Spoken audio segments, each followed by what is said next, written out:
কোরআনে আরেক জায়গায় আল্লাহ বলছেন ফাওয়াইলুল লিল মুসাল্লিন, অনেক নামাজি ব্যক্তিকে তার নামাজি জাহান্নামে নিয়ে যাবে। কোথায় নিয়ে যাবে? কারণ কথাগুলো ভালো করে শুনবেন বাবা, হয়তো আমি আর কোনোদিন আসবো না, কিন্তু মনোযোগ দিয়ে শুনবেন। যে ব্যক্তি সুদের কারবার করে, কোরআন বলছে সে আল্লাহ এবং তার রসুলের বিরুদ্ধে যুদ্ধের মতো অপরাধ করে। যে সুদের কারবার করে, আল্লাহ রসুল হাদিসে বলছেন সে তার মায়ের সাথে একবার নয় 99 বার প্রতিদিন জেনার মতো গুনাহ করে।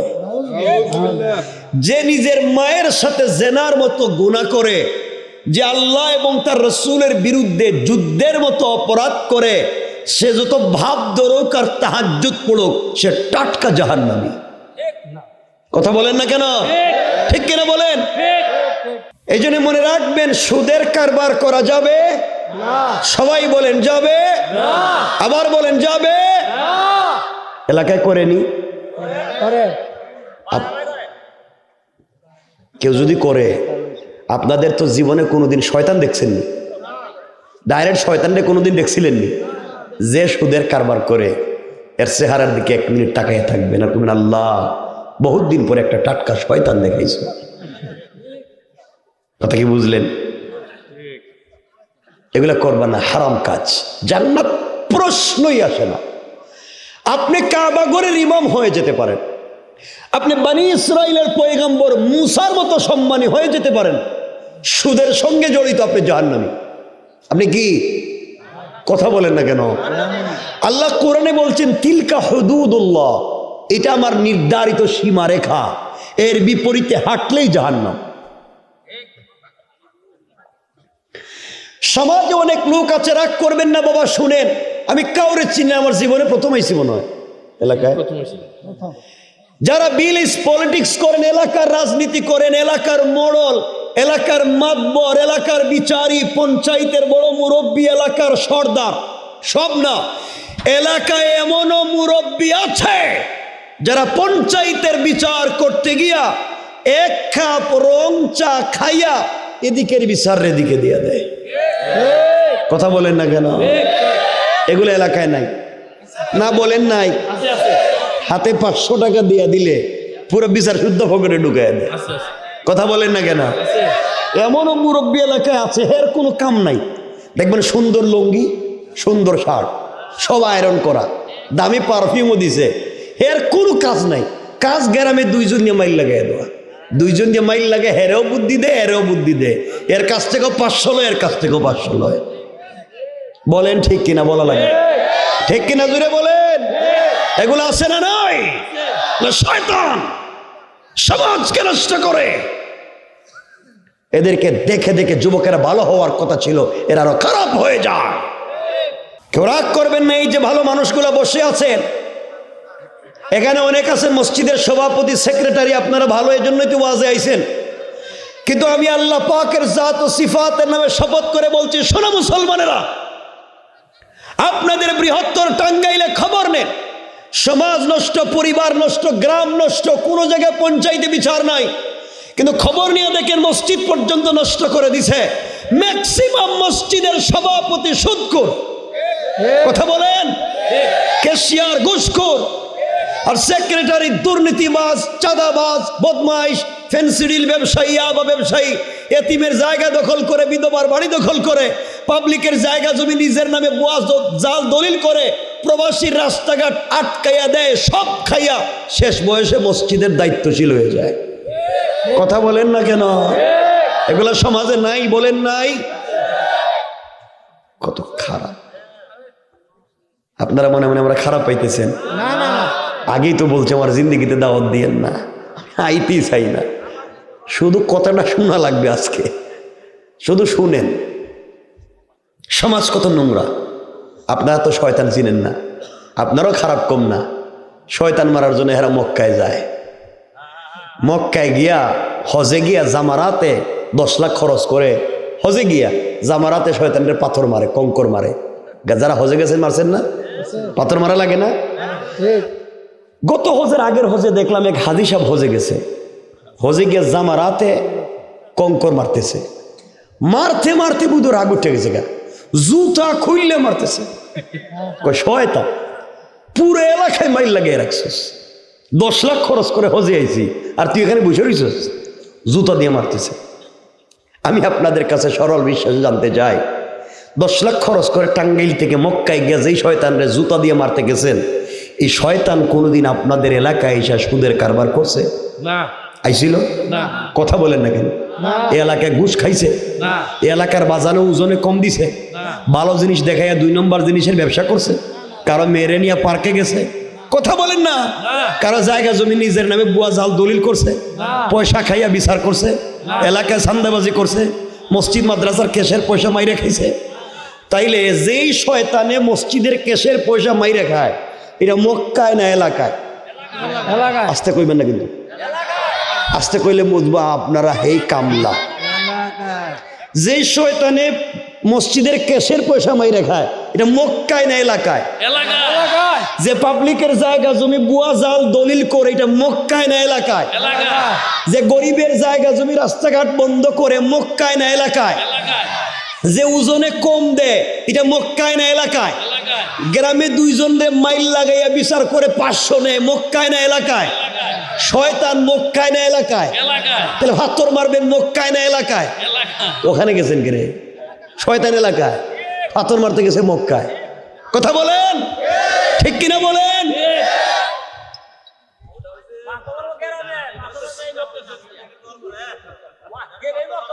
তার কথা শুনেন বাবা, বলতেছি। এখন সবাই বলতে পারতেছেন, কিন্তু কেউ বলতে পারে না। আপনারা মনে খারাপ পাইতেছেন, আমারে অসুবিধা হইতেছে? একটু হাত তুলে দেখান, কার কার খারাপ লাগতেছে? খারাপ লাগতেছে তো কইছি,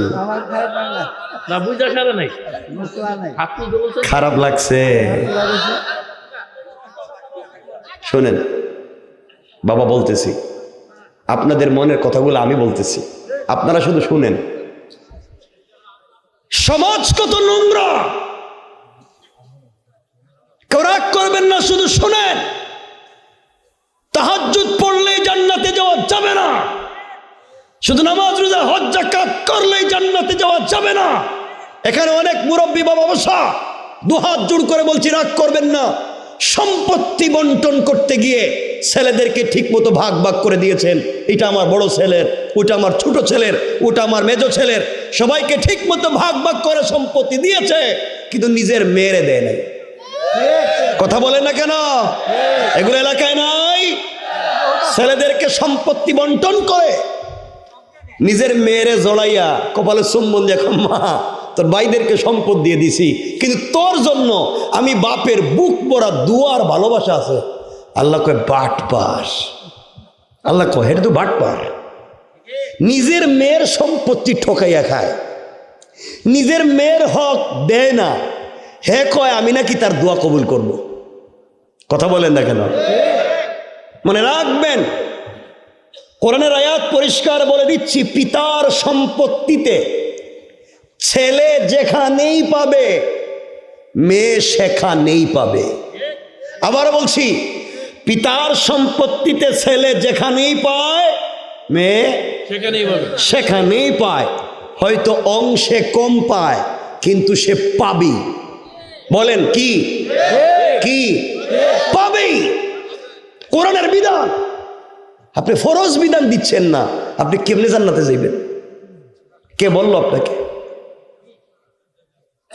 কেন বাবা এগুলা বুঝে না? কে বলছে আপনার নামাজ পড়ে জান্নাতে চলে যাবেন? তো সহজ, বান্দার হক আপনার উপরে বাকি।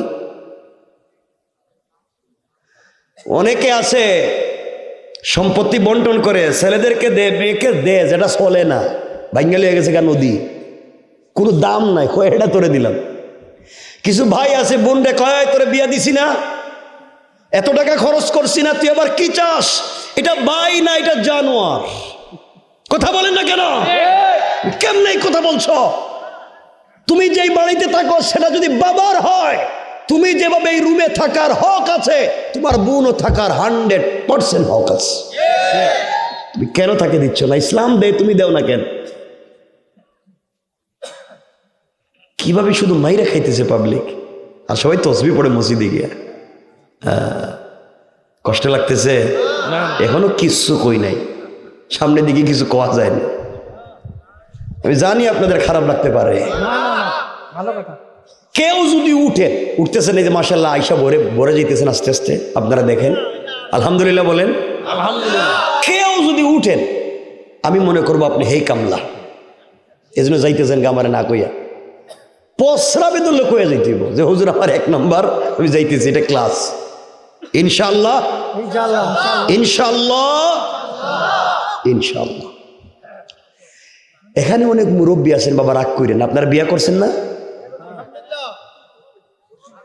কিছু কয় না দেখি এরা। ওই যে বিয়া করছিলেন, মোহরানা আছে না, ওই যে কাজীর কাগজে একটা গ্রিন কাগজে লেখা ছিল না যে আব্দুল্লাহর ছেলে বল্টু মিয়া, অমুকের মেয়ের সঙ্গে বিয়া, অমুক অমুক সাক্ষী, 5 লাখ টাকা মোহর, নগদ অথবা বাকি, মুআজ্জাল অথবা মুআজ্জাল, লেখা আছে না? এই যে মোহর 5 লাখ টাকা লেখা ছিল, 2 জন সাক্ষী বা 4 জন সাক্ষী ছিল, এটা কাগজে লিখে স্টাম্প হলো, টাকাটা দিছেন? বউর মোহরের টাকাটা দিছেন না? দিলেন না? কিছু কয় না এরা। বাবা আমি খুব জেনারেলি কথাগুলো বলতেছি। আমি কোরআনিক সায়েন্সের স্টুডেন্ট, আমি আজগবি কেচ্ছা কাহিনী কম জানি না, খুব ভালো কেচ্ছা কাহিনী জানি, আপনারা জানেনও। কিন্তু আমি যেটা বলতেছি এটা হচ্ছে মৌলিক বিধান, এগুলা না থাকলে নামাজ দিয়ে জান্নাতে যাওয়া যাবে না, এটাই বুঝাতে চাচ্ছি। বাবা এই যে মোহরানা যে লেখলেন, এটা দিলেন না কেন? যায় না, ফুল সজ্জার রাত্রে, বাসর রাত্রে বউর ঘরে যায় না, দরজা দাঁড়াইয়া কাশি দেয়, বউকে কেডা কমি, যে বল্টু, বল্টু আও না কেন, কই যে 5 লাখ টাকা মোহর দিছিলাম, এটা পকেটে নাই, কতিলে আও, এটা মাফ করে দিলাম, আও। এখন হে বাঘের মতো করে যায়, মাপ পাইছে যে। এখন স্ত্রীর টাকাটা দিয়ে দিয়েন, নামাজ পড়া যেমন ফরজ, স্ত্রীর মোহরের পয়সা দেওয়াও বলেন না, দেন না কেন? তুমি কি তা বাবা একা বিয়া করছো? মাশাআল্লাহ। এমন কেউ নাই কালিহাতি এলাকায়, কালিহাতি নিয়ে আল্লাহ জানে কইলাম যে আওলা তৈলের, এমন কি কেউ নাই যে আমার বউ আমার খুব মহব্বত করে হুজুর আমার মাফ করে দিছে? থাকলে একটু হাতটা দেখাও না যে আমার মাফ করে দিছে, তুলো না, একটু হাত তুলো না, বরকতি তো। হ্যাঁ কই দিয়া দিছো, কইছো? আমি কইছি মাফ দিছে নিব, ওই এক বাইরে মাফ করছে বউ, আর কেউ নাই? অনেক আছে দেখি মাফ দিছে। বাবারে বউরে চিনো নাই এখন, এটা কোন জিনিসের নাম বুঝতে পারো নাই বাবা। বউ যে কইছে মাফ করছে, এটা আস্তা মিথ্যা কথা। এই যে স্ত্রী বলছে মাফ করছে, হে যে তোমার কাছে পায়, এটা ডকুমেন্ট আছে, সাক্ষী আছে, তোমার যে মাফ করছে সাক্ষী আছে নি? কথা কোন লাগেন না, লেখালেখি হয়েছে নি? তো কি এর মাফ? তোমাকে যে স্ত্রী মাফ করে দিছে, সকালে বউরে তালাক দিয়ে দেখো, লাভে আসলে দেওয়া লাগবে। কথা বলেন না কেন? মোহরানা না দিলে সে যৌতুকের মামলা দিয়ে আদায় করবে। কথা বলেন না? মাফ দিলে দেওয়া লাগে কেন? মাফ দিলে দিব কেন? রব বলেছেন ইলা আজালিম মুসাম্মান ফাকতুবুহু ওয়াল ইয়াকতুব বাইনাকুম কাতিবুন বিল আদল। তোমরা যদি লেনদেন করো, সাক্ষী রাখো, লেখালেখি করো, বউ পায় সাক্ষী আছে, লেখালেখি আছে, মাফ করে দিছে সাক্ষী আসেনি না, কাগজে লেখালেখি আসেনি, তাহলে তো মাফ হয়নি। রব বলছেন সব সাক্ষী ডকুমেন্টস করো। কে বুঝলেন? এলে মাফ হয় নাই, বউর পয়সাটা দিয়ে দিয়ে পারবেন তো ইনশাল্লাহ? হেরা কইতেছেন ইনশাল্লাহ। ওরে বাবা রে বাবা, চাচা এটা কি আপনার নাতি? হেরা কইতেছি ইনশাল্লাহ। এটা বিয়ে করতে আরো 30 বছর বাকি, এখন ইনশাল্লাহ কয়। আমি তোমার দাদারে আর বাপরে বাস করতেছি, হেরা ইনশাল্লাহ কয় না। হে এখনই রেডি। আর এখানে কত ছেলে আছে 8, 9-এ পড়ে গেল, কই এরা? হেরাও বিয়া করতে রেডি, তার বাপ নাকি তার কথা শুনে না। এরা আমি খুঁজতেছি, দেখাচ্ছি। আল্লাহ আমাদেরকে কবুল করুক, পড়ে না আমিন? আরো জোরে পড়ে না আমিন? সমাজকে ফিতনা মুক্ত করতে হবে, পারবো তো ইনশাল্লাহ? ইনশাল্লাহ।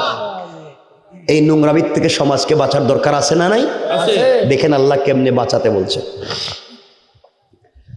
আমার মুসলমান বন্ধুগণ, গভীর মনোযোগ কথাগুলা দিল দিয়া শুনেন কি বলতে চাই। আল্লাহ রাব্বুল ইজ্জত ওয়াল জালাল কোরআনে কারীমের ভিতরে 19 নম্বর পারা 25 নম্বর সূরা সূরাল ফুরকানের 63 নম্বর আয়াত থেকে আমার আল্লাহ এক এক করে তার গোলামের গুণ আর কোয়ালিটি বর্ণনা করতে লাগলেন।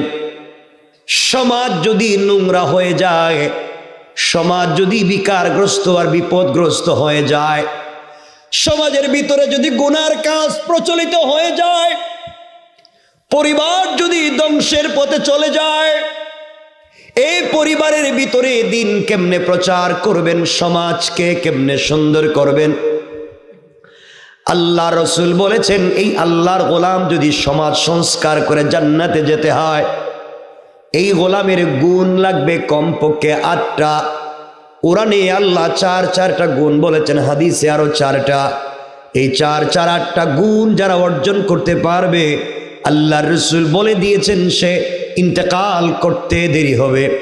আল্লাহর তৈরি জান্নাতে যেতে এই গোলামের 1 মিনিটও দেরি হবে না।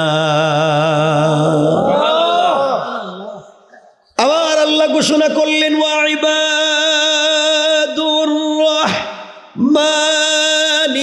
রাহমানিল্লাযীনা ইয়ামশুনা আলাল আরদি হাওনা। আল্লাহ রাব্বুল ইজ্জত ওয়াল জালাল বলছেন, মুসলমানেরা এই দুনিয়ার জমিনে আল্লাহর গোলাম যারা দাবি করবে, আশিক রাসূল যারা দাবি করবে, আল্লাহর গোলাম যারা দুনিয়ার জমিনে মনে করবে, আল্লাহর গোলামের 1 নাম্বার গুণ হলো আমার গোলাম দুনিয়ার জমিনে চলার পথে কোনোদিন অহংকার করতে পারে না। আমার গোলাম যারা দুনিয়ার জমিনে দাবি করবে, আশিক রাসূল যারা দুনিয়ার জমিনে দাবি করবে, আল্লাহর গোলামের 1 নাম্বার গুণ হলো আমার গোলাম দুনিয়ার জমিনে কোনোদিন অহংকার করতে পারে না। কি করতে পারে না? অহংকার। সবাই বলেন না, আপনারা করেননি? না না, আপনারা তো মোটামুটি ফেরেশতা পর্যায়ে পৌঁছে গেছেন, এরা না কয়। আমরা এত নোংরা হয়ে গিয়েছি, এই এলাকায় যাদেরকে আল্লাহ টাকার মালিক বানিয়েছেন, সম্পদের মালিক বানিয়ে দিয়েছে, আপনি যদি আপনার সম্পদের কারণে, গাড়ি বাড়ির কারণে দুনিয়ার জমিনে অহংকার করে বসে, আমার আল্লাহ চাইলে 10 তলা থেকে থাবড়াইয়া গাছতলায় নামাইয়া দিতে আমার আল্লাহর 1 মিনিটও দেরি হবে না। কোন ঠিক কিনা?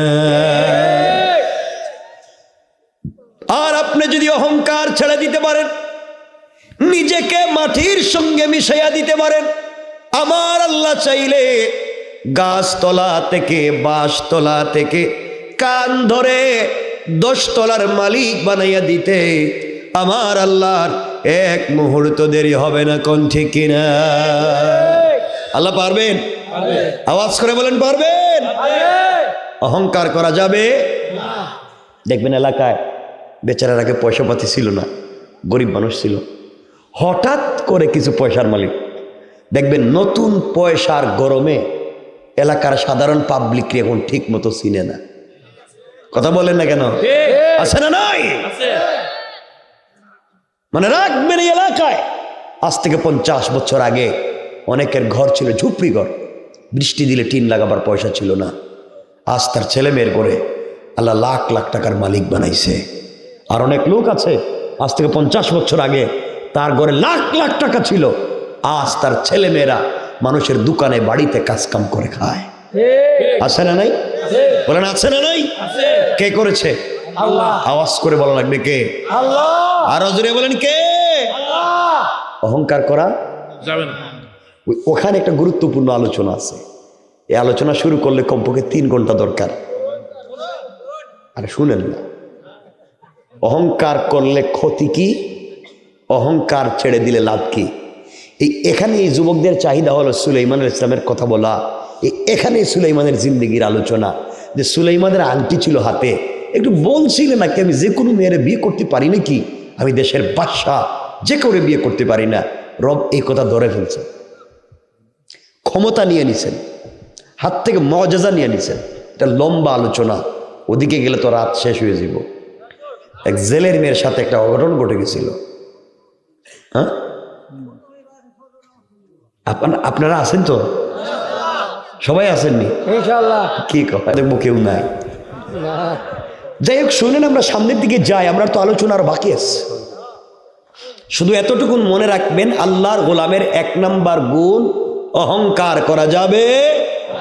এতটুকু মনে রাখেন, অহংকার করা যাবে। আল্লাহর গোলামের 2 নাম্বার গুণ মনে রাখবেন। আল্লাহ বলছেন, ওয়াইদা খাতাবাহুমুল জাহিলুনা ক্বালু সালামা। আল্লাহ রাব্বুল ইজ্জত ওয়াল জালাল বলছেন, মুসলমানেরা, এই দুনিয়ার জমিনে যারা আমি আল্লাহর গোলাম দাবি করবে, আশিকা রাসূল দাবি করবে, আমি আল্লাহর গোলাম নিজেকে মনে করবে, বান্দারে, আমি আল্লাহর গোলামের 2 নাম্বার গুণ হলো, আমার গোলামকে কেউ গালি দিলে গালির জবাব দেওয়া যাবে না, আঘাত করলে আঘাতের জবাব দেওয়া যাবে না, গীবত শিকায়াত সমালোচনা করলে জবাব দেওয়া যাবে না।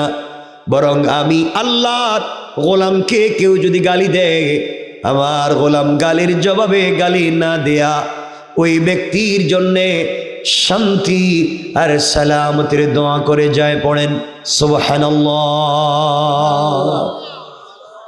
আল্লাহর গোলামের 2 নাম্বার গুণ গালি দেওয়া। বলেন না? কেউ যদি গালি দেয়, কষ্ট দেয়, সমালোচনা করে, গীবত শিকায়াত করে, চুগলখুরি করে, আমরা বিনিময়ে তার গালি দিব না, বিনিময়ে তাকে কষ্ট দিব না। রব বলেছেন, খাতাবাহুমুল জাহিলুন, কোনো জাহেল যদি তোমাকে গালি দিয়েও ফেলে, কালু সালামা, তার জন্য শান্তির দোয়া করো, তার জন্য সালাম দেও। পড়েন সুবহানাল্লাহ। কে বলছেন? সবাই বলেন না? আল্লাহ। এখানে কিছু কথা আছে, মনোযোগ দিয়ে শুনলে হয়তো জিন্দেগি চেঞ্জ হয়ে যেতে পারে। আল্লাহ বলছেন, কেউ যদি গালি দেয়, আমার গোলাম গালি দিবে না, বরং শান্তির দোয়া করবে। আজকে তো আমরা সালাম তো দেই না, আর গালি দেয় যদি কতি বাইরে আয়, তোর বাপকে একটু দেখে লই। মনে রাখবেন, আল্লাহ রাসূল সাল্লাল্লাহু আলাইহি ওয়াসাল্লাম বলেছেন, আজকে আমাদের ঘর থেকে ভালো ভালো সন্তান জন্ম নেয় না। শাহজালাল, শাহপরান, জুনাইদ বাগদাদি, আব্দুল কাদের জিলানী, মুঈনুদ্দিন চিশতি, এমন আল্লাহর ওলিরা আমাদের মায়েদের ঘর থেকে, স্ত্রীদের ঘর থেকে জন্ম নেয় না। আজকালকে আমাদের মায়েদের ঘর থেকে জন্ম নেয় বল্টু, রাস্তা বাইরে সান্দাবাজি করে, চুরি ডাকাতি করে। কথা বলেন না কেন? এলাকায় মূল চুরি, কদু চুরি করে, আরেকজনে মেরে নিয়ে কলেজের কথা বলে পার্কে চলে যায়। এই যে কথা, এই ছেলেরা কথা বন্ধ করো, শোনো, এই যে আমাদের মায়েদের ঘর থেকে ভালো সন্তান জন্ম নেয় না, এর একমাত্র কারণ পরিবারের ভিতরে স্বামী স্ত্রীর ভালো সম্পর্ক নাই। কারণ স্বামী স্ত্রীর সম্পর্ক যদি ভালো হইতো, এই ঘর থেকে ভালো ভালো সন্তান জন্ম নিত। আমার রাসূল সরকারে কায়নাত রাসূল পাক সাল্লাল্লাহু আলাইহি ওয়াসাল্লাম আর খাদিজাতুল কুবরা, স্বামী স্ত্রীর কত চমৎকার সম্পর্ক ছিল। আল্লাহ তাআলা তাদের ঘর থেকে জন্ম দিয়েছেন সাইয়্যিদাতু নিসাই আহলিল জান্নাহ, জান্নাতি মহিলাদের নেত্রী হযরতে ফাতেমা। সুবহানাল্লাহ বলেন না? সুবহানাল্লাহ। হযরতে ফাতেমা, হযরতে আলী, স্বামী স্ত্রী সম্পর্ক কত ভালো ছিল। আল্লাহ তাদের ঘর থেকে জন্ম দিয়েছেন সাইয়্যিদা শাবাবি আহলিল জান্নাহ, হযরতে হাসান, হযরতে হুসাইন। পড়েন না সুবহানাল্লাহ? সুবহানাল্লাহ। তাদের ঘর থেকে কত ভালো ভালো সন্তান জন্ম নিল, তাদের ঘর থেকে কত চমৎকার সন্তান জন্ম নিয়েছে। কিন্তু আমাদের মায়েদের ঘর থেকে জন্ম নিচ্ছে না, ঠিক না? ঠিক। এই জন্য আল্লাহর ওয়াস্তে পরিবারকে সুন্দর করেন, স্বামী স্ত্রী সম্পর্ক চমৎকার করেন। আজ স্বামী স্ত্রী সম্পর্ক এমন, একজন আর একজনকে বউ মনে করে আমার স্বামীটাই হলো এই পৃথিবীতে সব থেকে বড় দুশ্মন, আর স্বামী মনে করি বউটাই মনে হয় দুশ্মন। আগে শুনতাম স্বামী তার স্ত্রীরে ফিডায়, অনেক শুনছি, আর এখন কতদিন থেকে শুনতেছি উল্টা বউ এখন তার জামাইরে ফিডে। হ্যাঁ, বহুত নি, হ্যাঁ, চিন্তা করছে খেয়ে গ্রামেও আছে।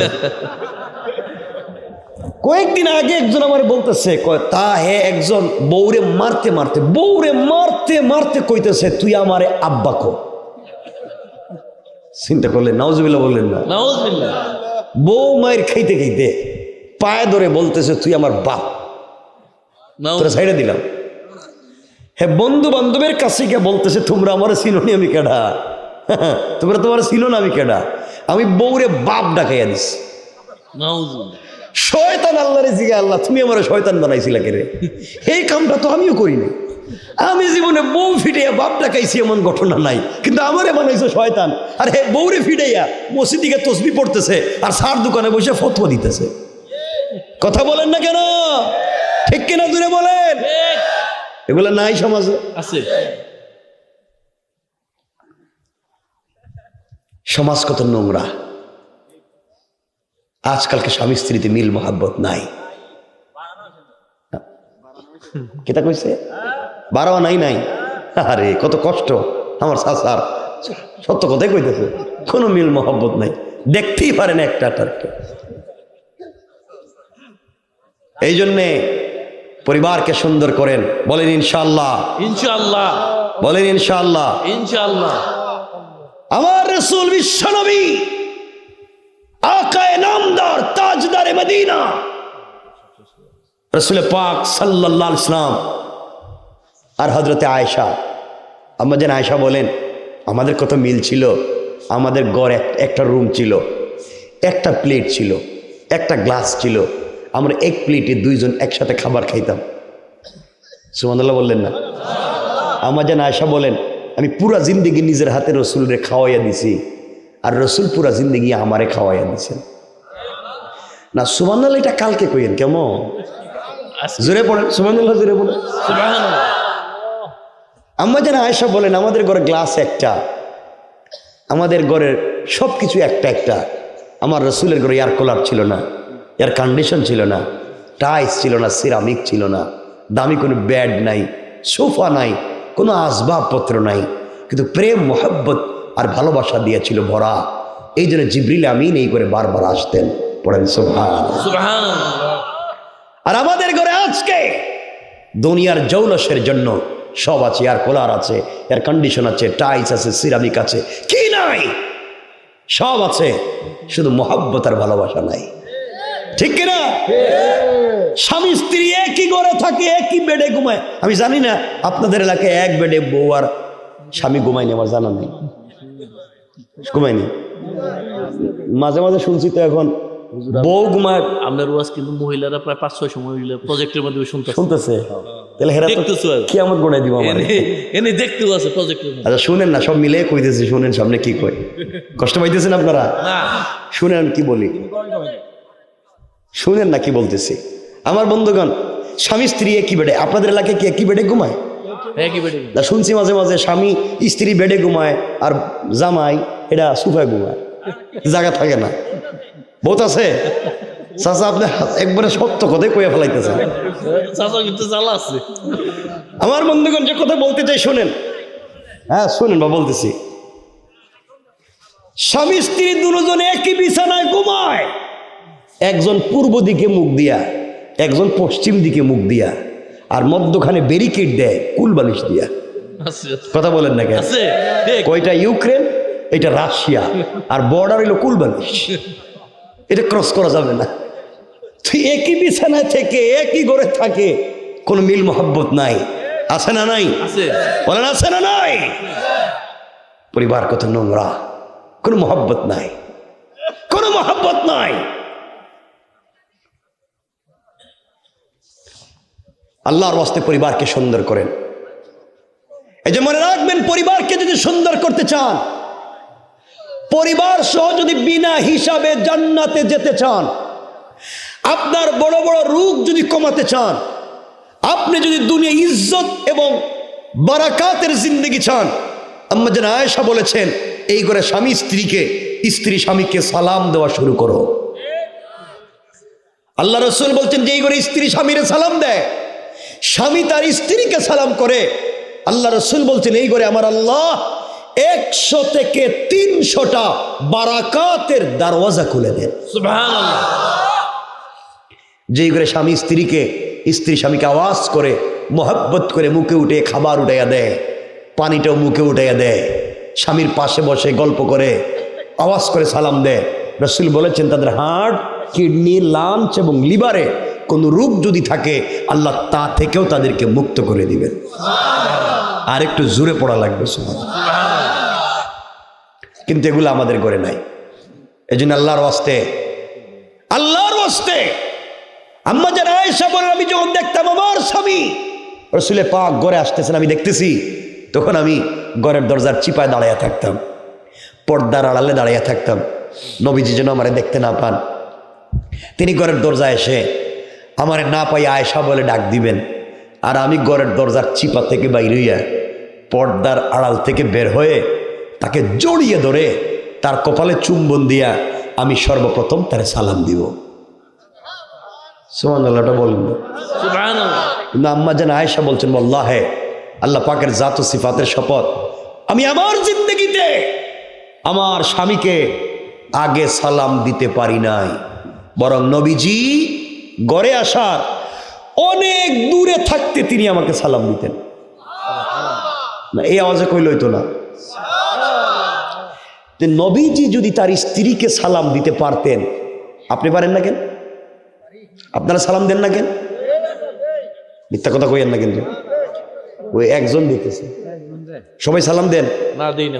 এই যে মুরব্বীরা আমার চেহারার দিকে তাকাই হাসতেছে, আপনারা দেখেন তাকাই, মুরব্বীরা হাসতেছে, হেরা চিন্তা করতেছে রে বাবা তুমি যে ওয়াজ করতেছ এত লজ্জা লাগতেছে, 50 বছর হয়ে গেছে বউরে সালাম দিলাম না, আজকে যদি সালাম দেই বউ মনে করবো বুড়িয়া কোন কাম ঘটাইছে আর আমার সালাম দিয়ে ভাব ধরছে, ঠিক না?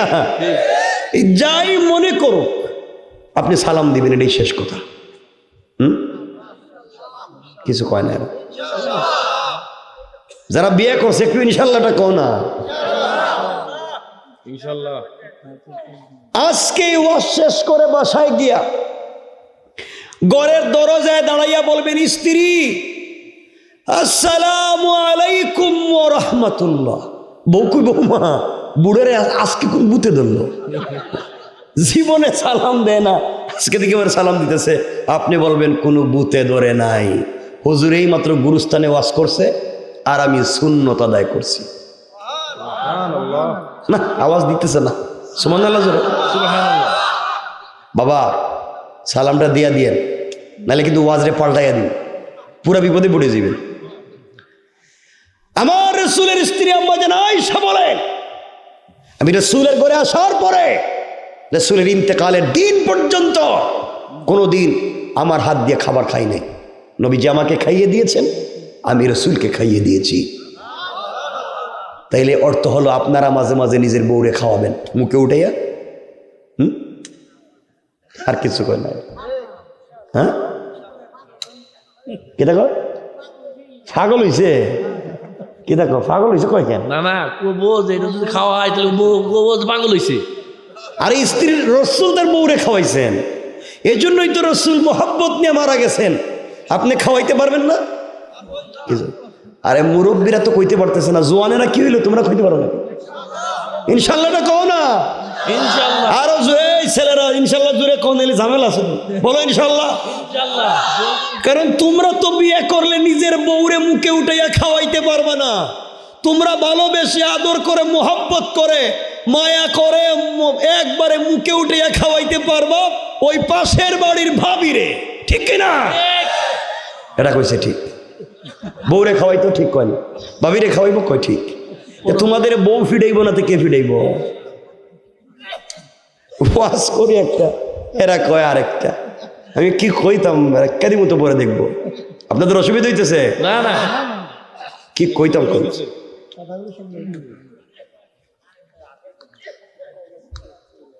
খাওয়াইয়েন। বাজাই দিয়ে গেলেন ঝগড়া, এটা মহিলারাও দেখতেছে। দেখেন বাবা, স্ত্রীর সালামটা দিয়ে দিয়েন, সরল কথা কইতেছি, সালামটা দিয়ে দিয়েন, আমারে বলেন ইনশাল্লাহ। যদি আপনারা সালাম না দেন, আমার হাতে কিন্তু সময় আছে, আমি ডাইরেক্ট ওয়াজরে পাল্টাইয়া দিই।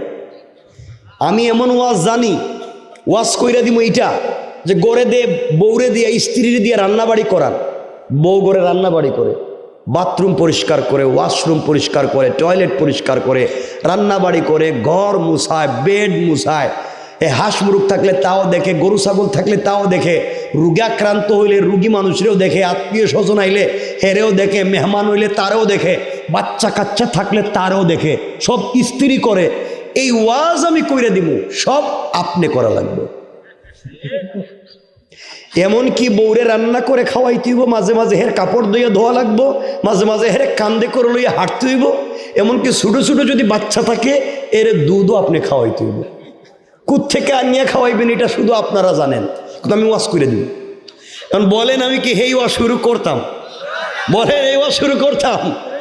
তাহলে সালাম দিবেন, তো এক লাইনে আইতে হইব, কমপক্ষে একটা পথ ধরতে হইব। তাইলে আপনারা এই পথে আসেন যে আমরা সালাম দিব ইনশাআল্লাহ।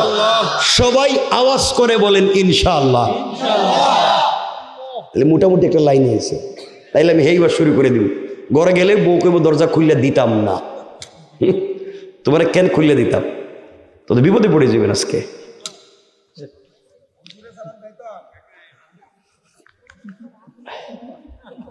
হুজুর বিয়াই করেন? কি কইতেছে আমি বুঝতেছি না। হুজুরে সালাম দেয় তো? সবাই দে, হুজুররা দে, হুজুররা তাদের বউরে অনেক ভালোবাসে, এটা বুঝবেন না আপনারা। যারা হুজুর নাই তো এই জন্য বুঝতেছেন না, অনেক ভালোবাসে। বুড়ে গেছে, আল্লাহ রসুল হাদিসে বলছেন, বুড়া আর বুড়ি এই প্রেম আর ভালোবাসা পৃথিবীর কোথাও নাই। আল্লাহু আকবার। আল্লাহ বলেন, স্বামী স্ত্রী যখন বৃদ্ধা হয়ে যায়, তাদের ভিতরে আল্লাহ এক্সট্রা মোহাব্বত ঢেলে দেয়। ঠিক, সুবহানাল্লাহ পড়েন। আমার কথা কি বুঝতে পারতেছেন আপনারা? অসুবিধা হচ্ছে? আমরা কি সংক্ষেপ করে দেব? না না, অনেক সুন্দর হইতেছে। তাহলে 1 নাম্বার অহংকার করা যাবে না, 2 নাম্বার গালি দেওয়া যাবে। কেউ যদি গালি দিয়ে আমরা কি দিব? সালাম দিব। কি দিব? সালাম দিব। আজকের থেকে স্ত্রীরে সালাম দিবেন না ফিরাইবেন? অনেক তো শুনছি বউরে তালাক দেয়, বউরে তালাক দিতে দিতে কয়, তোরে তো তালাক দিছি, তোর বাপরে দিছি। তো বাপরে কেমনে দেয় আমি জানি না, এটা তো বেড়া মানুষ, সব দিয়া দেয় একসাথে। এগুলো খুব দুনিয়ায় আইসি, আল্লাহ ছাড়ার কেউ জানে না। এজন্য এগুলো কইরেন না, এগুলো হারাম কাজ। আল্লাহ আমাদেরকে মাফ করুক, জোরে পড়ে না আমিন। এখানে কিছু কথা মনে পড়ে গেছে, এটা বলেই আমরা আলোচনাকে সংক্ষেপের দিকে নিয়ে যাব।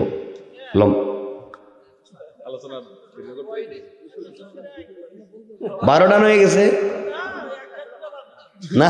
কি কোন আমি এত রাত্রে করবো? মেম্বার নি ওরি আল্লাহ রে, তো কঠিন জিনিস তো, দাঁড়া।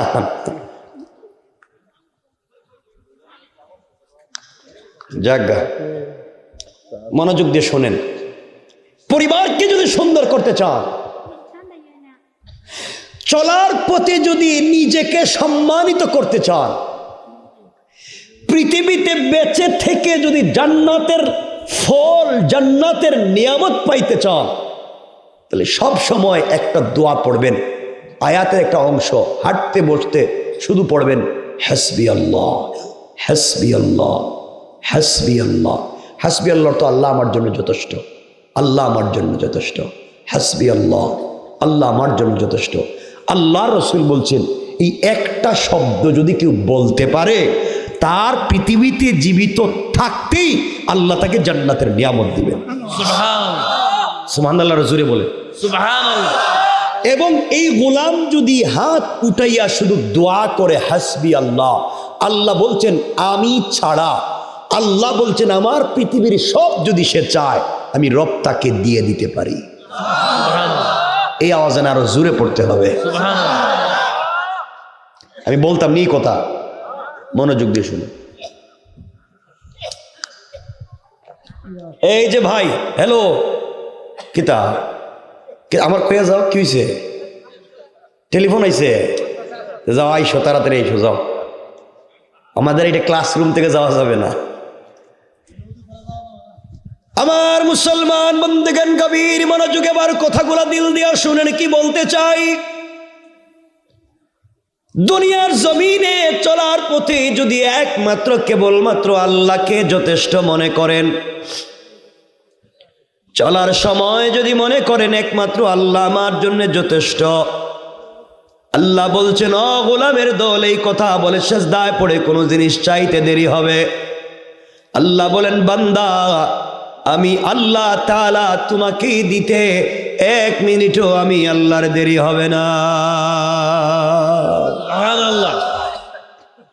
যেই কথা বলতেছে আমার রাসূলের কলিজার টুকরা মেয়ে হযরতে ফাতিমা রাদিয়াল্লাহু তাআলা আনহা তখন পর্যন্ত পৃথিবীতে বিয়ে শাদী করেন নাই। চলার পথে এক ইহুদির মেয়ের সঙ্গে তার বন্ধুত্ব হয়ে গেল, বান্ধবীয়ানা।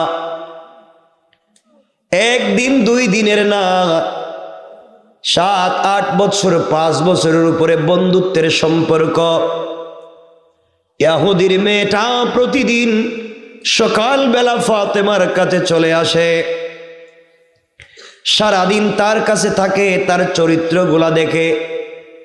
মেয়েটা অভিভূত হয়ে গিয়েছে, আশ্চর্য হয়ে গিয়েছে, পৃথিবীতে এমন ভদ্র, এমন আমানতদার, এমন সচ্চরিত্রবান মেয়ে কি পৃথিবীতে আছে নাকি? ইহুদির মেয়েটা ফাতেমার চরিত্র দেখে পাগল, কিন্তু তখন পর্যন্ত মেয়েটা মুসলমান হয় নাই। এইভাবে তাদের দিন চলে যায়। ওই মেয়েটা প্রতিদিন আসে, সন্ধ্যার সময় চলে যায়।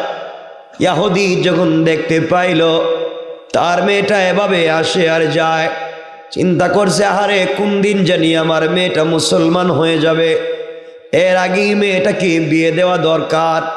ইহুদির মেয়েটা একদিন তার বাবার কাছে গিয়েছে, বাবা ডাক দিয়া বলছে মেয়ে আমার, ও আমার মেয়ে, তোমার বয়স কম হয় নাই মা, আজ না হয় কাল তোমাকে বিয়ে দিতে হবে। আমার কলিজার টুকরা মেয়ে, আমি তোমার জন্য একটা পাত্র নির্বাচন করেছি। আমাদের দেশের সবথেকে বড় শিল্পপতির ছেলে, ইহুদির ছেলে, তার পয়সার অভাব নাই, সম্পদের অভাব নাই, দেখতেও বড় হ্যান্ডসাম, এমন একটা যুবক তোমার জন্য পাত্র নির্বাচন করেছি। মারে, তোমাকে বিয়ে দিতে চাই, তুমি কি বিয়েতে রাজি? ইহুদির মেয়ে ডাক দিয়া বলছে, আব্বা জান, আপনি আমার জন্য ছেলে ঠিক করেছেন, আমি বিয়েতে রাজি কিনা আপনি জানতে চাইলেন বাবা। ও বাবা, আপনি আমাকে আগামীকালকে সন্ধ্যা পর্যন্ত সময় দেন, আগামীকালকে সন্ধ্যার আগে আগে আপনাকে ফাইনাল সিদ্ধান্ত জানাইয়া দেব। মেয়েটা বাবার কাছ থেকে বিদায় নিয়ে রাত্রবেলা বেডে গিয়েছে, তার ঘুম আসে না। বাবা যেই কথা বলেছে, কার কাছে যাব, কার কাছ থেকে পরামর্শ নিব, কে আমাকে উত্তম পরামর্শ দিবে, এই চিন্তা করে সকালবেলা ওই মেয়েটা পৃথিবীর কোনো মানুষের সঙ্গে কথা না বলে আস্তে আস্তে রাসূলের কলিজার টুকরা মেয়ে হযরতে ফাতেমার কাছে চলে এসেছে। ফাতেমাকে ডাক দিয়া বলেছে, ফাতেমা, এই পৃথিবীতে আজ আমি তোমার কাছে এসেছি, আমার জীবনের ফাইনাল ডিসিশন জানতে চাই, আমি আমার জীবনের ফাইনাল পরামর্শ নিতে চাই। ও ফাতিমা, আমি এসেছি, আমার বাবা আমাকে বিয়ে দিতে চায়। এই দেশের সব থেকে বড় পয়সাওয়ালার ইহুদির ছেলেকে বাবা ঠিক করেছে পাত্র হিসাবে, পয়সার অভাব নাই, ছেলেটাও দেখতে খারাপ না, আমার বাবা আমাকে বিয়ে দিতে চায়, আমি পৃথিবীর কোনো মানুষের সঙ্গে পরামর্শ করতে পারি না। আমি মনে করেছি এই পৃথিবীতে তোমার মতো ভদ্র আমানতদার কোনো মানুষ নাই, তুমি চাইলে আমাকে চমৎকার পরামর্শ দিতে পারো। ও ফাতেমা, তুমি বলো না বাবার সেই দেখানো ছেলেকে কি আমি বিয়ে করব?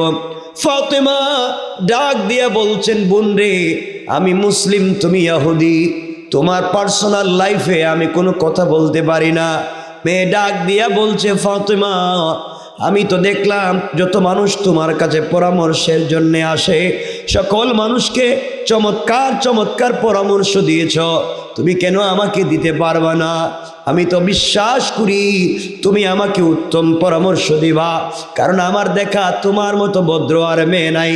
ফাতেমা ডাক দিয়া বলছেন, বোন রে, আমার মন বলছে পৃথিবীর কোনো বাবাই চায় না তার মেয়েটা স্বামীর বাড়িতে গিয়ে কষ্টে থাকুক। পৃথিবীর সকল বাবারাই চায় তার মেয়েটা স্বামীর বাড়িতে গেলে ভালো থাকুক, সুখে থাকুক। আমার মন বলছে তোমার বাবা তোমার জন্য যেই ছেলে ঠিক করেছে ওই বিয়েতে তুমি রাজি হয়ে যাও, ওখানেই তোমার জন্য কল্যাণ রয়েছে। মেয়েটা ডাক দিয়া বলছে, ফাতেমা, তুমি বলেছ এই জন্যে আমি রাজি হয়ে যেতে পারি। ছেলেটা দেখতে কালো না সুন্দর জানতে চাই না, ছেলের পয়সা আছে কিনা জানতে চাই না, তুমি বলেছ এই কথার উপরে আমি রাজি। কিন্তু ফাতেমা, আমার একটা শর্ত আছে, ওই শর্তে শুধুমাত্র আমি বিয়েতে রাজি। ফাতেমা ডাক দিয়া বলছেন, বোন রে, শর্ত থাকলে তুমি তোমার বাবাকে দিবা, শর্তের কথা বাবাকে বলবা, আমাকে কেন? বাবার কাছে বলবা।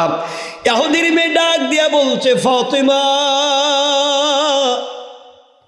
আমার শর্ত হলো, একমাত্র শর্ত হলো তুমি যদি আমার বিয়েতে যাও, আমার বিয়েতে গিয়ে আমার পাশে বসে পৃথিবীর শ্রেষ্ঠ আমানতদার ভদ্র একটা মেয়ে আমার মাথায় হাত রেখে সৃষ্টিকর্তার কাছে যদি তুমি আমার জন্য কল্যাণ কামনা করো, এর চাইতে বড় চাওয়া পৃথিবীতে আর নাই। ও ফাতেমা, বলো না তুমি কি আমার বিয়েতে গিয়ে আমার জন্য কল্যাণ কামনা করবা? ফাতেমা ডাক দিয়ে বলছেন, বোন রে, তুমি ইহুদি, আমি মুসলিম, আমি যদি তোমার বিয়েতে যাই আমার বাবাকে মানুষ টিটকারি করবে, আমার বাবাকে নিয়ে মানুষ মজা করবে, তোমার সোসাইটির সঙ্গে যাবে না, তোমার সোসাইটি সামাজিকতা নিয়েও মানুষ অনেক কথা বলবে, এই জন্যে আমি তোমার বিয়েতে যেতে পারবো না। মেয়ে ডাক দিয়া বলছি, ফাতেমা, তুমি যদি আমার বিয়েতে না যাও, আমি কথা দিলাম প্রয়োজনে আজকে সুসাইড করব, মরে যাব। আসমানের নিচে জমিনের উপরে দুনিয়া ধ্বংস হয়ে যেতে পারে, ফাতেমার মতো ভদ্র আমানতদার সৎ চরিত্রবান মেয়েকে আমার পাশে না বসাইয়া এই পৃথিবীর কোনো ছেলেকে কোনোদিন বিয়ে করব না। আরো আসতে কোন মেয়েটা বাবার কাছ থেকে বিদায় নিয়ে পরামর্শ করছে কার সাথে? কত চমৎকার চরিত্রবান বন্ধু পাইছে, পরামর্শের জন্য গেছে। আর আমাদের দেশের অনেক মেয়ে আছে যারা পড়ালেখা করে, বাপ বলতেছে, মা তোমার জন্য একটা ছেলে পাইছি, ছেলেটা নামাজ পড়ে, দাঁড়িয়েও আছে, মেসওয়াক করে, খুব ভদ্র নামাজি ছেলে, তোমার বিয়ে দিতে চাই মা, তুমি কি রাজি? মেয়ে বলতেছে, আব্বা আপনি কি কন?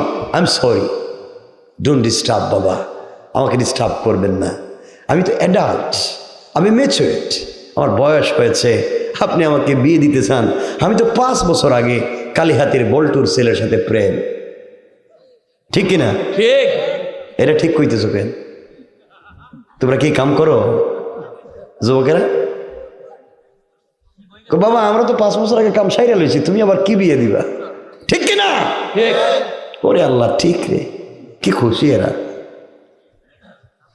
যুবক তোমাকে বলছে, শোনো, আমি তোদের মতো জুয়ান, আমি তোমাদের এক ভাই, তোমরাও প্রেম করো, আমিও প্রেম করি, কিন্তু তোমরা ভুল জায়গায় প্রেম করো।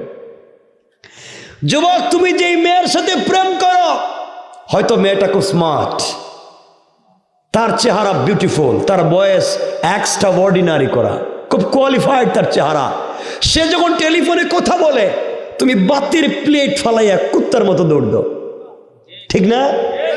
যুবক, তুই জানিস না যার সাথে সম্পর্ক করতে গিয়ে মা বাপের মুখে চুনকালি দিয়েছ, যাকে পাওয়ার জন্য পড়ালেখায় লাল বাতি জ্বালাইছ, যাকে পেতে গিয়া সব বাদ দিয়া মাদক, ফেনসিডিল, ইয়াবা, গাঁজা, সিগারেট ধরেছ, সারাদিন কাজ করে সকল পয়সা ওই মেয়ের পিছনে খরচ করছ, বিদেশে থেকে সব পয়সা ওই মেয়ের পিছনে ইনভেস্ট করতেছ, দিন শেষে ওই মেয়েটাকে পেতে চাই, কাজ করছো। আল্লাযী খালাকাকা, আমি তোদেরকে বানাইছি, আমি তোদেরকে সৃষ্টি করেছি, কে তোদেরকে শিক্ষা দিল?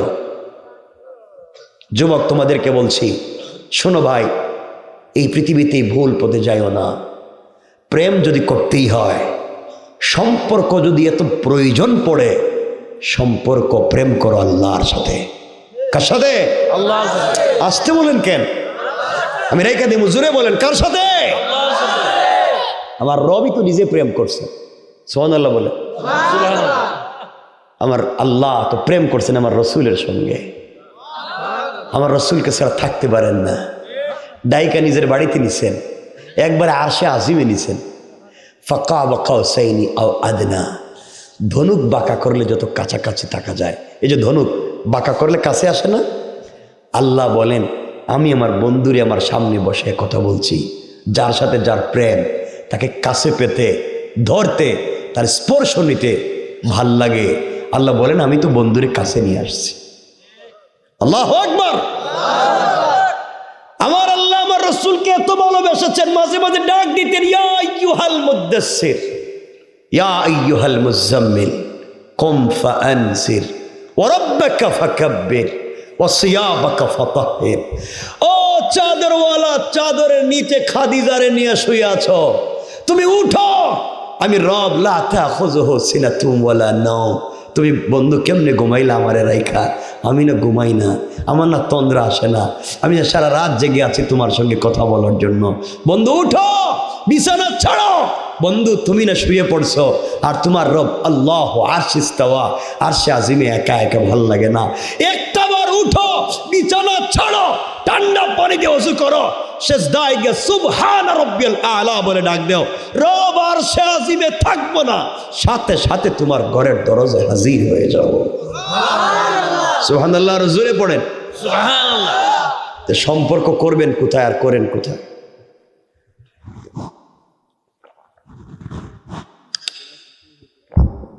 কষ্ট হচ্ছে? হযরতে ফাতেমার কাছে ওই মেয়েটা গিয়ে বলতেছে, বোন তুমি বিয়েতে না গেলে আমি যাইতাম না, তুমি বিয়েতে না গেলে আমি বিয়ে করব না। ফাতেমা আবেগপ্রবণ হয়ে গেলেন, তিনি বললেন, বোন ইনশাআল্লাহ কথা দিলাম তোমার বিয়েতে যাব। সবাই বলেন না সুবহানাল্লাহ। মেয়েটা বাবার কাছে গিয়ে বলছে, আব্বা তুমি যে আমার জন্য ছেলে ঠিক করছো না, ওই ছেলেকে আমি বিয়ে করতে রাজি। ইহুদি খুশি হয়ে গেছে, আমার একটা মাত্র মেয়ে বিয়েতে রাজি হয়ে গেছে গা, যাক খুশি। মেয়ে ডাক দিয়া বলছে, আব্বা জান, যেই ছেলের সঙ্গে আমাকে বিয়ে দিতে চান বাবা, আমি বিয়েতে রাজি, আমার আপত্তি নাই।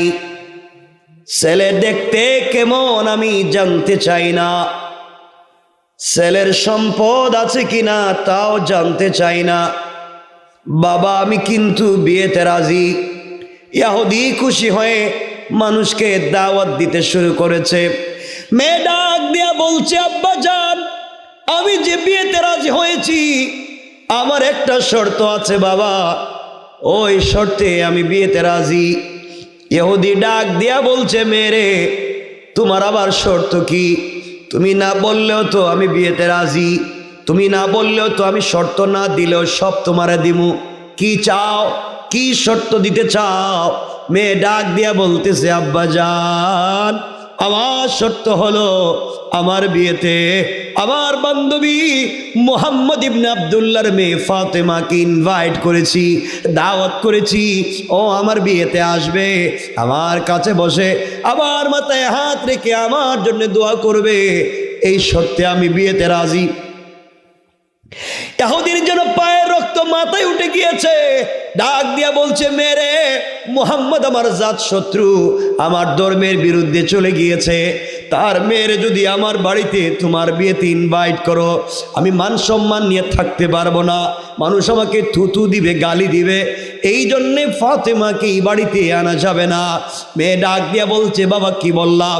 ইহুদি ডাক দিয়া বলছে, প্রয়োজনে তোমাকে পৃথিবীর কোনো ছেলের সঙ্গে বিয়াই দিব না, আজীবন তোমাকে এভাবে রেখে দেব, এরপরেও ফাতেমাকে এই বাড়িতে আসতে দিব না। ইহুদির মেয়ে ডাক দিয়া বলছে, আব্বাজান, আপনার সঙ্গে কোনোদিন তর্ক করে কথা বলি নাই, আজ আমি আপনাকে বলে দিলাম সামনে দাঁড়াইয়া, ফাতেমার মতো সচ্চরিত্রবান বান্ধবী আমার, তাকে যদি আমার বিয়েতে আপনার বাড়িতে আসতে বাধা দেন, আসমান জমিন ভেঙে যেতে পারে, দুনিয়া ধ্বংস হয়ে যেতে পারে, আমি মরে যেতে পারি, ফাতেমাকে কাছে না বসায়া এই পৃথিবীর কোনো ছেলেকে আমি বিয়ে করব না। ইহুদি তো মহাবিপদে পড়ছে। কিরে, একটা মাত্র মেয়ে এখন দিকে উল্টে গেল, চিন্তা করতেছে মেয়েরে তো বিয়া দেওয়াই লাগবে, এবার কৌশল করতেছে, ডাক দিয়ে বলতেছে, মেয়ে তোমাকে একটা কথা বলতে চাই, ফাতেমা তো আসুক, আমিও চাই, কিন্তু ফাতেমা আসতে আমার আপত্তি নাই, বিয়েতে রাজি হয়ে যাও। মেয়েটা বলছে, আব্বাজান আমি রাজি। ইহুদি বলতেছে, মা আমারও তো শর্ত আছে। আব্বা তোমার শর্ত কি? আমার শর্ত হলো ফাতেমা গরিবের মেয়ে, তার ঘরে মাসের পর মাস যা চুলে আগুন জ্বলে না, থাকবার মতো জায়গা নাই, পরবার মতো কাপড় নাই, গরিবের মেয়ে, সে যদি বিয়েতে আসে আমার মান সম্মান থাকবে না, আসুক আমার আপত্তি নাই, ফাতেমা আসতে হলে একটা নতুন কাপড়, নতুন পোশাক পরে, সামাজিকতা রক্ষা করে, শিষ্টাচার রক্ষা করে আসতে হবে, এই ছেঁড়া পুরাতন কাপড় পরে আসতে পারবে না। ইহুদির চিন্তা হলো ফাতেমা গরিবের মেয়ে, কাপড়ও পাবে না, বিয়েতেও আসতে বলে না, পারবে পারবে হ্যাঁ।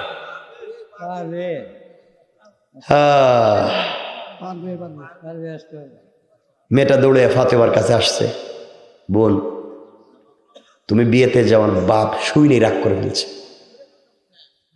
বাপ রাগ করে ফেলেছে,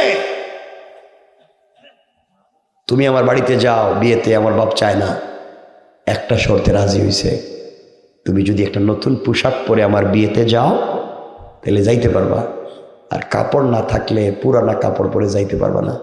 ফাতেমা বলছেন, বোন রে, আমি এমন এক বাবার ঘরে জন্ম নিছি, মাসের পর মাস যা আমাদের চুলায় আগুন জ্বলে না, আমাদের খাবার থাকে না, আমার কোনো অভিযোগ নাই, নতুন কাপড় দেওয়া দূরের কথা, পুরাতন কাপড় তো বাবা আমাকে ঠিক মতো দিতে পারেন না, কিন্তু আমার কোনো অভিযোগ নাই, আমি তো ভালোবাসি আল্লাহকে, আল্লাহ আমাকে সব দিবেন আখেরাতে, বোন আমি কাপড়ও পাবো না, তোর বিয়েতে যেতেও পারবো না। ইহুদির মেয়ে বলতেছে, ফাতেমা সত্যি যদি তুমি আমার বিয়েতে না যাও, তোমার সামনেই আমি সুসাইড করব, তোমাকে ছাড়া আমার বিয়ে হবে না, কারণ এমন ভদ্র মানুষ পৃথিবীতে থাকতে তাকে বাদ দিয়ে আমি বিয়ে করতে চাই না। আল্লাহু আকবার, আল্লাহু আকবার। ফাতেমা বলছেন, দেখ আমি কাপড় কোথায় পাবো, আমার তো পোশাকের কোনো ব্যবস্থা নাই। ইহুদির মেয়েটা দাঁড়িয়ে গিয়েছে, ফাতেমাকে জড়িয়ে ডাক দিয়ে বলতেছে, ফাতেমা সত্যি একটা কথা বলি, তুমি বলতেছো কাপড় পাবা না, আমার কিন্তু একটা কথা মনে পড়ছে। ফাতেমা বলছেন, বল তোর কথা কি মনে পড়ছে? মেয়ে ডাক দিয়া বলছে, ফাতেমা তুমি আমাকে বলেছ এই পৃথিবীতে তোমার একজনের সঙ্গে বড় প্রেম আর সম্পর্ক, ভালোবাসা। ফাতেমা তুমি আমাকে বলেছ রাত দিন তার জন্য অপেক্ষা করো কথা বলতে, সারাদিন না কে কাটাইয়া দাও, রাত গভীর হয়ে গেলে তার সঙ্গে কথা বলে বলে কাটাইয়া দাও। ও ফাতেমা তুমি আমাকে বলেছ এই পৃথিবীর সৃষ্টিকর্তা আল্লাহ, যার প্রেমে তুমি পড়ে গিয়েছ, আল্লাহ ছাড়া তোমার জীবন যৌবন চলে না। ফাতেমা তুমি আমাকে বলেছ সারাদিন না খেয়ে অপেক্ষা করো, কষ্ট নাই। রাত হয়ে গেলে ওই মালিকের কদমে সেজদায় পড়ে কথা বললে তোমার ভাল লাগে। তুমি নামাজে সূরা ফাতিহা তিলাওয়াত করলে মালিক তোমার কথার জবাব দেয়। ও ফাতেমা, তুমি আমাকে বলেছো জীবন যৌবন বিসর্জন করে তুমি ভালোবাসো। সে আসমান জমিন বানাইছে, সে ধনীকে গরিব বানাইতে পারে, সে গরিবকে ধনীও বানাইতে পারে। সে যদি এত ক্ষমতার মালিক হয়, ও ফাতেমা এত ক্ষমতার মালিক, এত পাওয়ার, তুমি তার জন্য এত প্রেম, এক তরফা তুমি তাকে ভালোবেসে যাও। সত্যি যদি তুমি তাকে ভালোবাসো, সেও যদি তোমাকে ভালোবাসে, এত এত ক্ষমতার মালিক যদি তিনি হয়, সে কি তোমাকে একটা কাপড়ের ব্যবস্থা করে দিতে পারে না? ও ফাতেমা, তুমি যদি তোমার আল্লাহর কাছ থেকে একটা কাপড়ের ব্যবস্থা করে আবার বিয়েতে যেতে পারো, আমি কথা দিলাম ওই দিন আমি কালিমা পড়ে মুসলমান হয়ে যাব।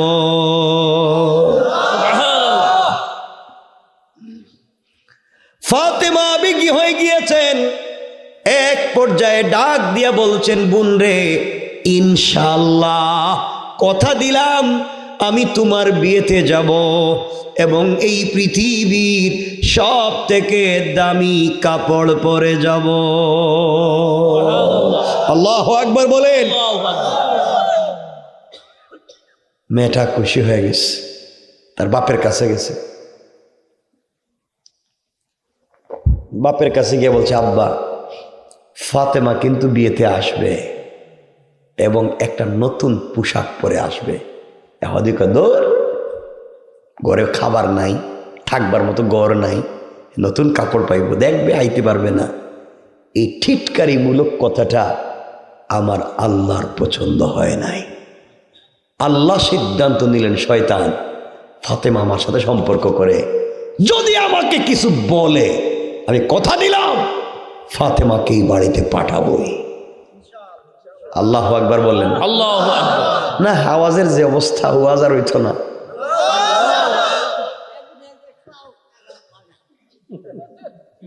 একটু জোরে কর না, আল্লাহু আকবার। আল্লাহু আকবার। সোয়া 12টা হয়ে গেছে, রেখে দিতাম ইমরান।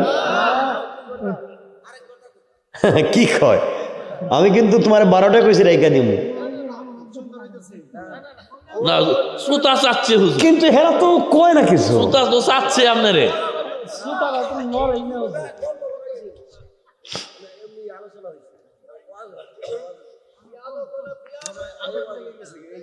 বুঝেন নাই তো, আমি পড়ালেখা করে বসছি, গল্প করি নাই। যেতক্ষণ আগে যেগুলা কইছি এগুলা সমাজের নোংরামি, ঠিক আছে, আর এখন বলতেছি এগুলা থেকে বাঁচার পদ্ধতি।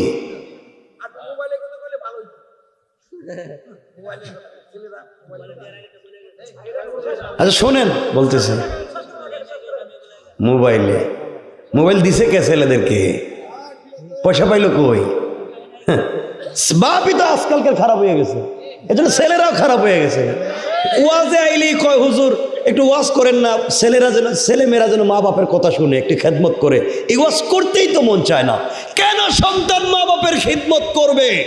সন্তানের হক আপনি আদায় করেন, সন্তান আপনার হক দিতে বাধ্য। ঠিক কিনা বলেন? আল্লাহ কোরআনে বলছেন, তুমি তার অধিকার দেও, সে তোমার অধিকার দিবে।